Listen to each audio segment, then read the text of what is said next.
Buenos días con todos. Nosotros somos el grupo número 8, integrado por Erwin Delgado, eh, Marcela Pinca y mi persona, Clever Mazabanda.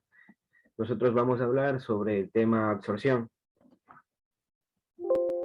Como primer punto, vamos a hablar sobre la definición. Bueno, la absorción es una operación unitaria de transferencia de materia, donde se pone en contacto una mezcla gaseosa con un disolvente líquido, de modo que se consigue la transferencia de uno o más componentes desde la fase gas hasta la fase líquida.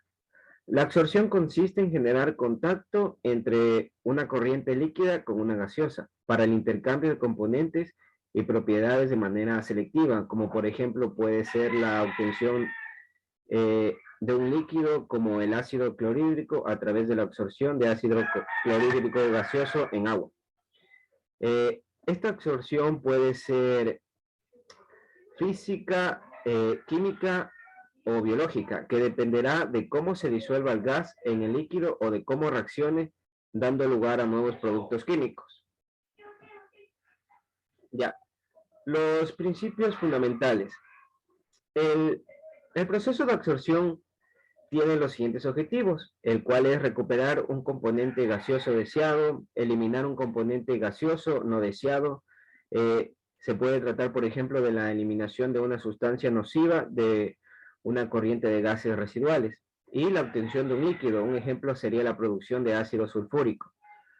Ya, en este proceso se tiene tres sustancias que son el componente gaseoso a separar: el adsorbato, el gas portador y el disolvente, en donde se tiene que el gas portador es el que va a ser purificado, el líquido lavador es el que funciona como un disolvente de impurezas y el compuesto gaseoso a separar. Este método puede ser de carácter físico o químico, todo depende del gas que se disuelva en el líquido absorbente. Ya, el funcionamiento y control. La circulación de fluidos suele ser a contracorriente, aprovechando la diferencia de densidades. El líquido se introduce por la parte superior y desciende por el aparato, mientras que el gas entra por la base superior y sube por este, tal como se muestra en la imagen que se está presentando. El contacto entre los dos fluidos tiene lugar sobre platos, contacto discontinuo o mediante un relleno, contacto continuo. La cantidad de platos y de relleno dependerá de la altura de la columna y de las concentraciones que se requieran conseguir. Ya. La ventaja de la absorción es que es un proceso reversible que permite la combinación de los procesos en la industria de absorción y desorción, con el propósito de regenerar el disolvente y reutilizarlo. Los disolventes utilizados son generalmente caros, por lo cual deben ser recuperados. Su selección para realizar la extracción es un problema complejo. El disolvente ideal es aquel que reúne las siguientes propiedades: que tenga una solubilidad infinita del soluto con el líquido extractor, que no sea viscoso, que no sea tóxico, que no sea inflamable, que no haga espuma, que sea estable y que no esté muy caro. A continuación, mi compañero.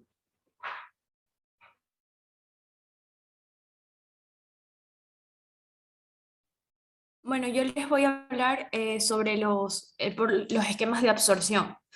Bueno, como podemos ver, los números nos ayudan a indicar las partes de la absorción, del absorbedor, en este caso.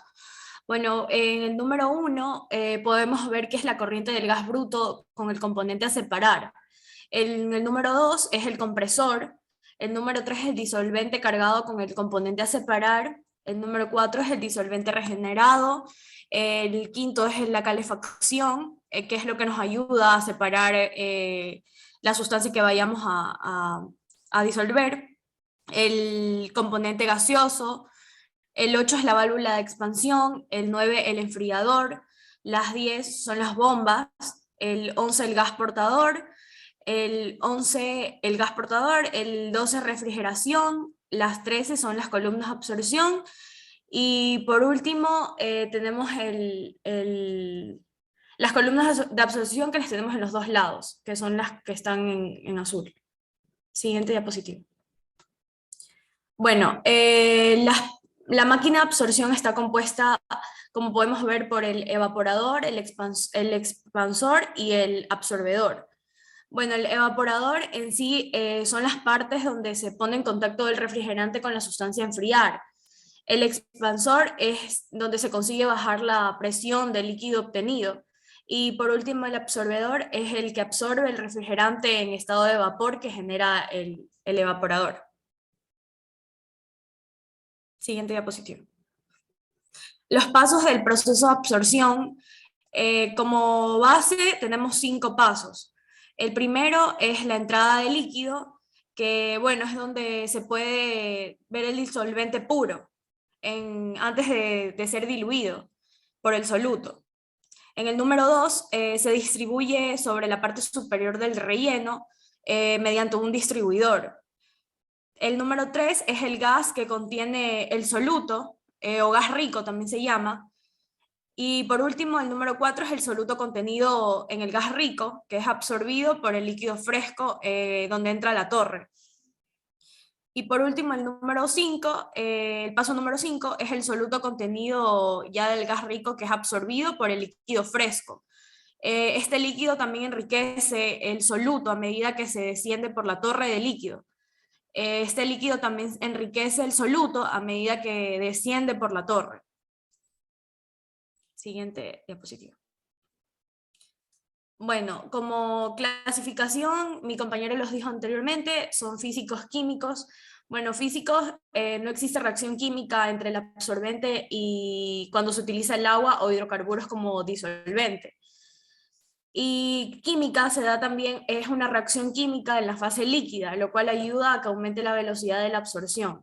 Esto también es muy útil para transformar los componentes nocivos o peligrosos presentes en el gas de entrada o los productos inocuos. Siguiente. Bueno, codificación de equipos y mecanismos de absorción.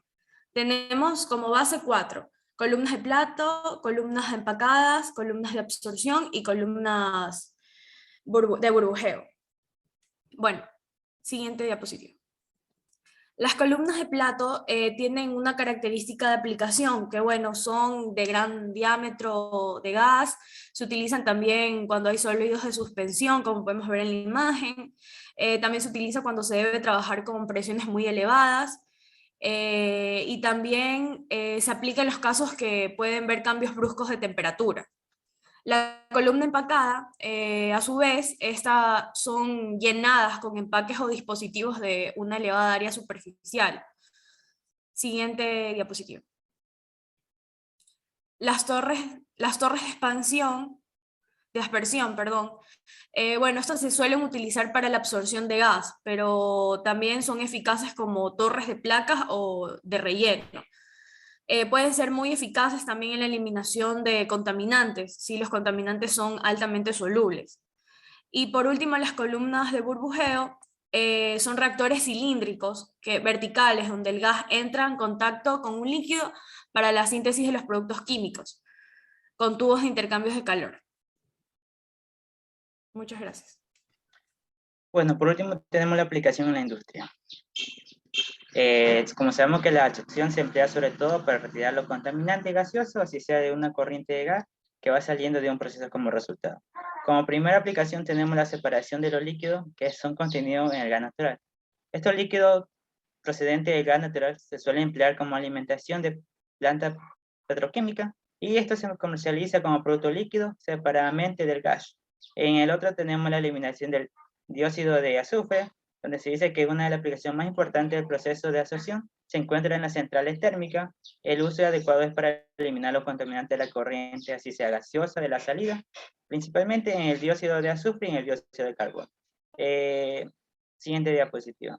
Tenemos otra aplicaciones que son, que en el caso de que aparezca amoníaco en agua, para eliminarlo se usa la absorción con el uso del tratamiento a seguir, que consiste en un stripping con aire, y esto se procede a la recuperación del amoníaco para poder reutilizar el aire nuevamente.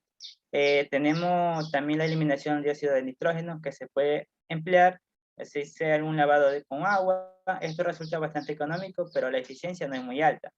Para mejorar el proceso, se puede introducir determinados productos químicos para que reaccione con estos dióxidos. Además, tenemos la fabricación del ácido nítrico, que es una de las etapas del proceso que consiste en la absorción de los gases del nitrógeno del agua para la obtención del ácido. También se puede emplear para eliminar los olores y humo y otros componentes tóxicos, en la climatización o en la preparación del agua del ser.